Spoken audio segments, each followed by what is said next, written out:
मन्दिर गुम्बा जाँदा पूजा गर्ने दर्शन गर्ने मात्रै होइन, आफूले गरेको पाप स्वीकार्ने, माफी माग्ने गर्नुहोस् र कुशल कर्म गर्ने, धर्मको बाटोमा हिँड्ने, ज्ञान लिने गर्नुहोस्।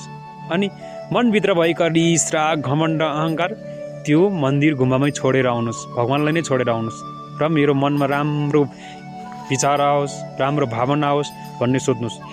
त्यो रिस, राग, घमण्ड, अहङ्कारले चाहिँ असत्यलाई सत्य देखाउने, नराम्रोलाई राम्रो देखाउने, राम्रोलाई नराम्रो देखाउने, अनावश्यक रिस उठ्ने गराउने, दुःख दिने मात्रै गराउँछ। क्षणिक चिजलाई चाहिँ त्यो नै परमानन्द कुरा हो भनेर भ्रामिक बनाउँछ। त्यसैले गर्दा त्यो चिज चाहिँ तपाईँले नबिर्सिकन मन्दिरमा छोडेर आउनुहोस् र ज्ञान लिएर सत्यको बाटो, धर्मको बाटोमा हिँड्ने गर्नुहोस्। सबै प्राणीलाई दया, माया, करुणाले हेर्ने गर्नुहोस्। जसरी तपाईँलाई पीडा हुन्छ त्यसरी नै अरू प्राणीलाई पीडा हुन्छ, चाहे तनबाट होस्, मनबाट होस्, वचनबाट होस्। तपाईँले नराम्रो गर्दा अरू प्राणीलाई पनि दुःख हुन्छ, पीडा हुन्छ। त्यसैले गर्दा